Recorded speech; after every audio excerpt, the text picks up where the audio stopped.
안녕하세요, 장건 변호사입니다. 미국에는 법인 설립 온라인 서비스가 많습니다. 한국에서도 미국의 법인 설립 온라인 서비스를 이용하시는 분들이 점점 많아지는 것 같은데요.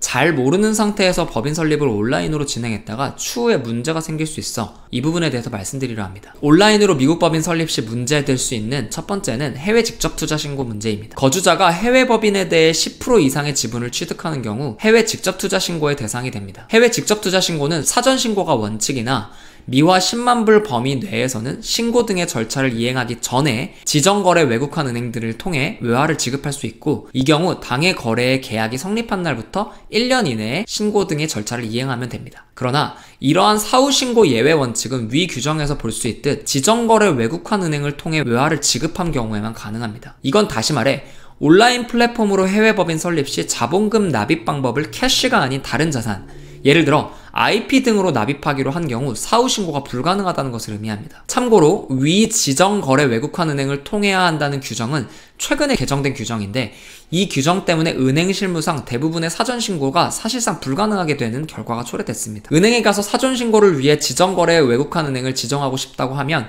사후 신고가 안 된다고 하며 사전 신고를 하라고 안내를 하고 있기 때문입니다. 아무튼 사후 신고가 불가능한데 사전 신고를 하지 않은 경우에는 외국환 위규가 발생합니다. 이러한 외국환 위규를 해결하기 위해서는 변호사를 통해 위규 경위 등을 준비하여 은행에 제출하는 것이 필요해서 오히려 더 많은 비용을 필요로 할 수 있습니다. 무엇보다 위규가 발생한 경우 관련된 회사의 국내외 외화 송금이 아예 불가능해질 수 있고, 위규를 해결하는 데 시간이 소요되기 때문에 자칫 회사에 치명적인 피해를 입힐 수 있으니 유의하시기 바랍니다. 다음으로 온라인으로 법인 설립할 때 펄밸류를 조심하셔야 합니다. 한국에서는 액면가의 개념이 비교적 중요한 의미를 갖습니다. 예를 들어 회사의 자본 잠식 상태를 결정하는 자본금을 액면가로 정하게 됩니다. 그러나 미국에서는 액면가 개념이 점점 그 중요성이 약해지고 있습니다. 예를 들어 미국 캘리포니아의 경우 무액면 주식이 더 일반적이며 델라웨어의 경우 펄밸류를 두는 게 일반적이긴 하지만 회계적으로 큰 중요성을 가지는 것은 아닙니다. 정리하자면 한국에서는 여전히 액면가가 중요하지만 미국에서는 중요하지 않아지고 있다는 것입니다. 여기서 문제가 발생합니다. 한국 외국환 규정상 해외 법인의 주식에 펄밸류를 가지는 주식인 경우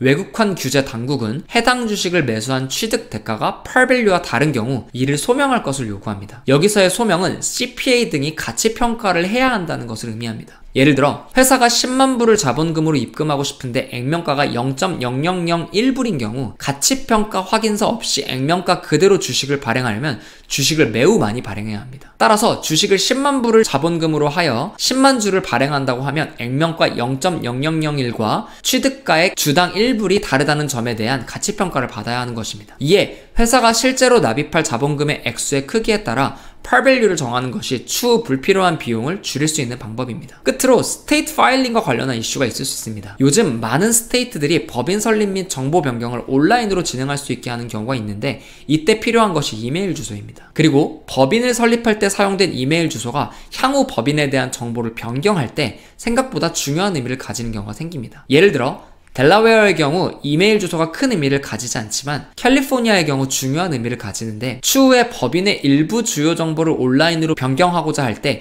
그 이메일 주소를 통해서만 변경해야 할 수 있습니다. 그런데 온라인 미국 법인 설립 서비스 플랫폼을 이용하여 법인을 설립하는 경우 그 이메일 주소를 플랫폼이 오운하게 되고, 만일 그 플랫폼의 담당자가 퇴사한 경우나 그 회사 자체가 서비스를 종료한 경우 직접 스테이트에 연락을 하고 계정을 바꾸고 수정하는 등 추가적인 절차가 필요할 수 있습니다. 오늘은 미국 온라인 서비스를 이용하여 법인 설립을 할 때 유의점에 대해서 말씀드렸습니다.